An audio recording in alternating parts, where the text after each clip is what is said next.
So, Mr. Chairman, ladies and gentlemen, let me please introduce myself. We are from a little bit different rank than the presentations which you have seen today.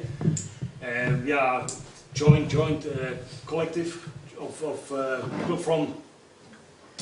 from Faculty of Civil Engineering. So we are more focused on some other types of material that were discussed here, and the Academy of Sciences of Czech Republic Institute of Physical Materials. Together we are focusing on many issues, but first I would like to somehow put this subject of the presentation into more wider framework of our research. So this will be about multi-parameter crack tip stress field description, which we then utilize for estimating of fracture process zone extent in silicate composites. These silicate composites are quasi-brittle materials which behave, there is a very significant softening, and that this is the reason of effects that we usually can observe during testing of those materials, and those are effect of size or geometry or boundaries on the measured fracture parameters. So therefore then the fracture parameters are not the material parameters which can be used for characterization of those materials and for example for some as inputs for some structural analysis. So therefore we are developing a let's say procedure which would help to capture or somehow diminish or diminish those effects. This procedure should somehow, as I said, capture these effects, and how through specification of the energy dissipated for the crack propagation, but not only the crack propagation, but also propagation of a fracture process zone, which is very large in these kind of materials. To describe the energy dissipation for advance of these two entities.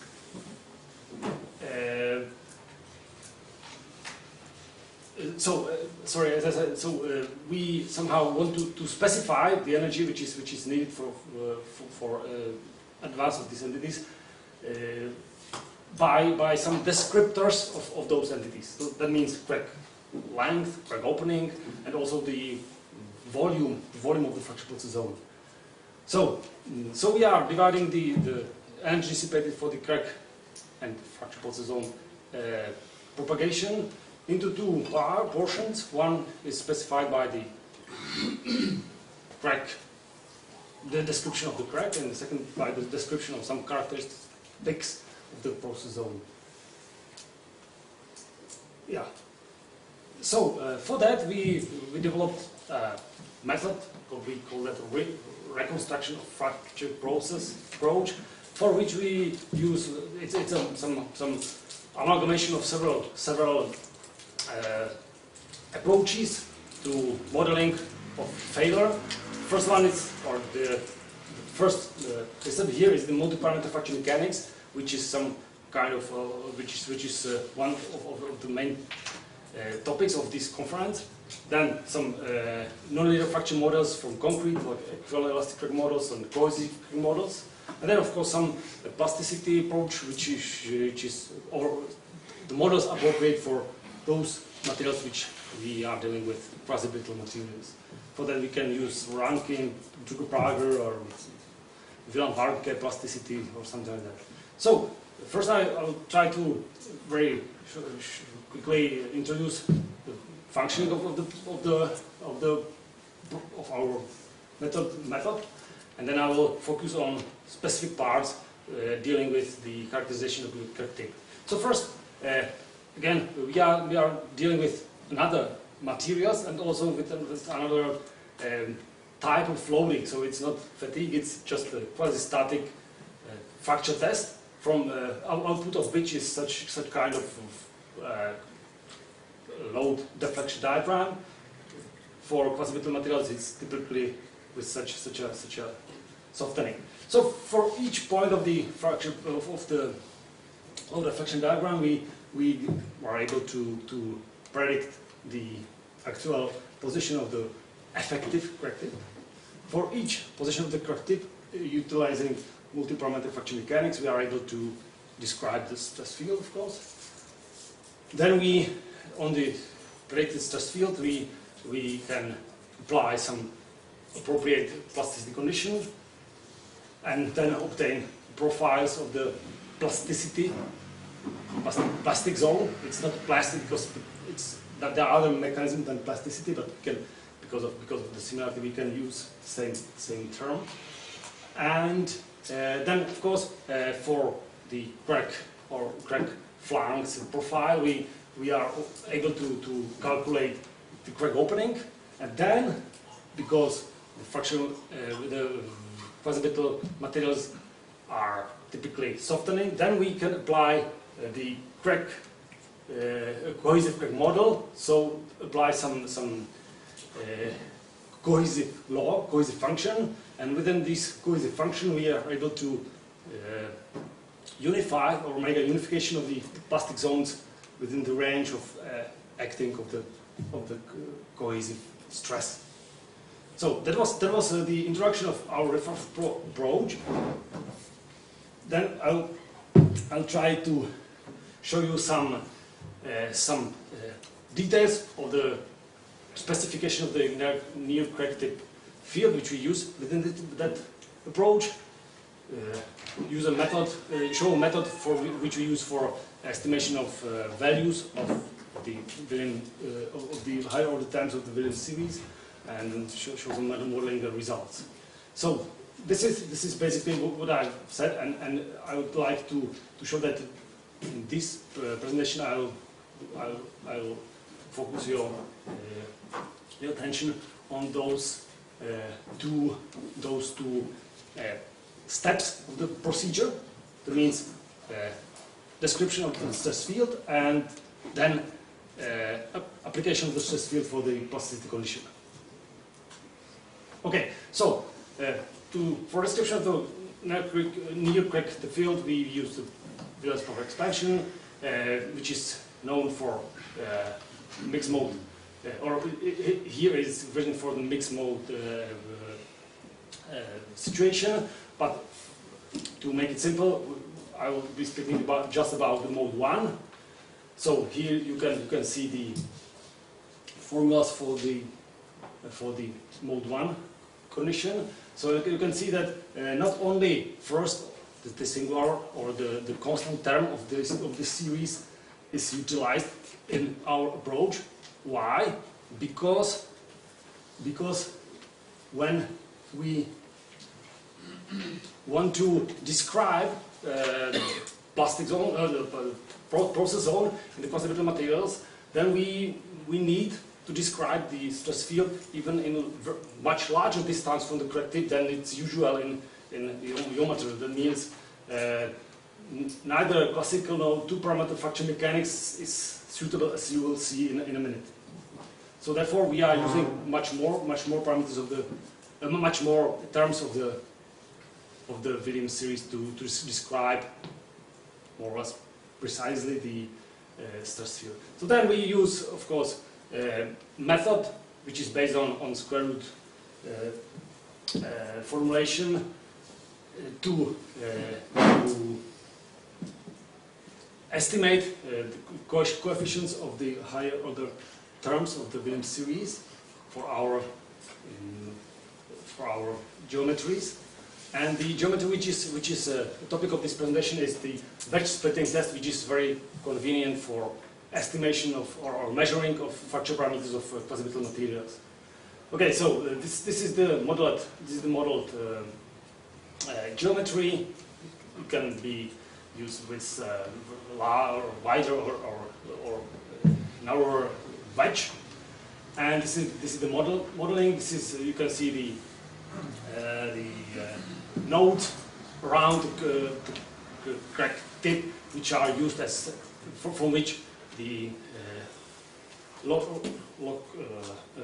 coordinates and also displacements are used as inputs for the overdeterministic method.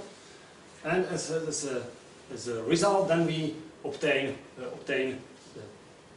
values of coefficients of the higher order terms of the Williams series. Here you can see for different boundary conditions, different progress of the individual, or here just first two coefficients of the first two terms.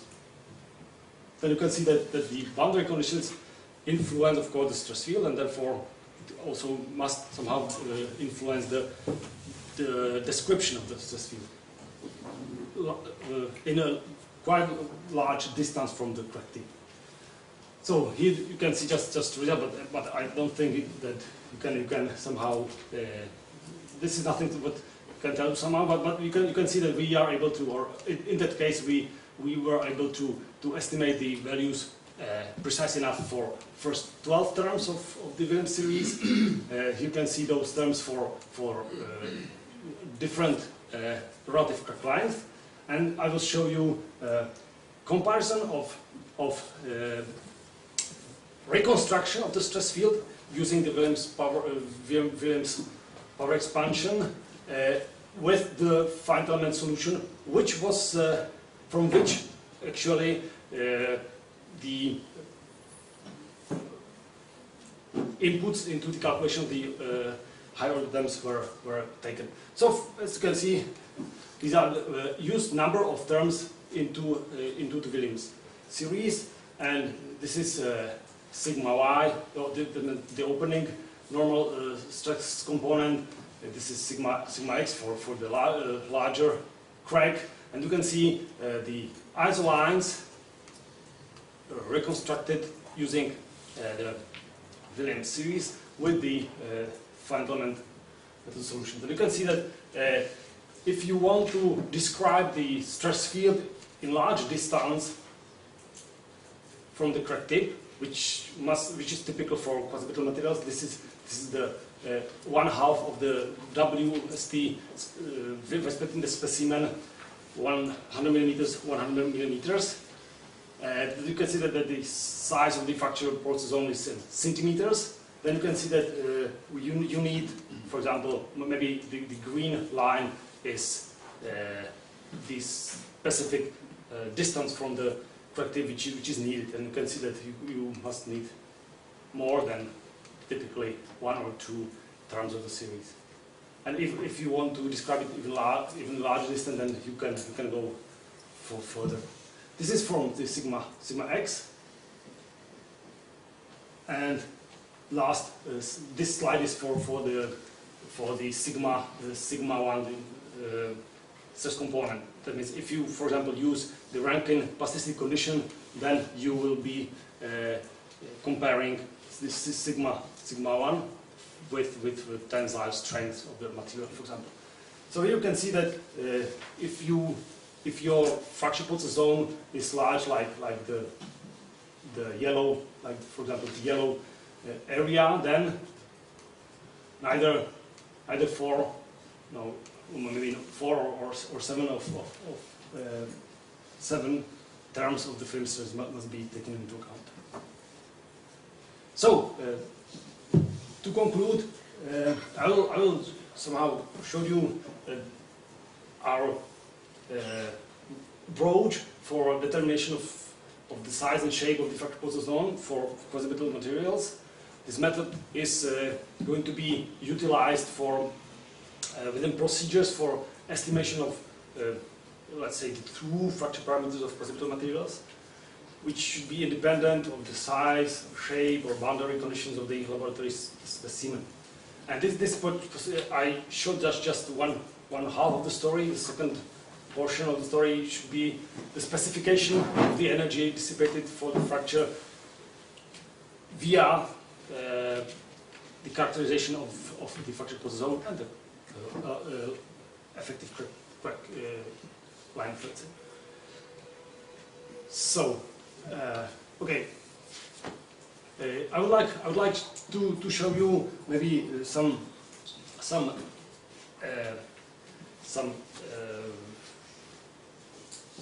show the function of our model and validation, experimental validation for that. So for different shape of the wedge splitting test, we use the acoustic emission data from literature, and we try to estimate the size of the process zone.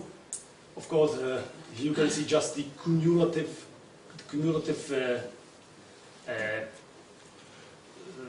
version of the process zone, which was I think simulated quite well. Here you can see just the current size and current shape of the fracture process zone, for which no evidence was found. So therefore we did some particle model simulations, and here you can see the comparison of ref approach and those particle or lattice model simulations. So thank you for your attention.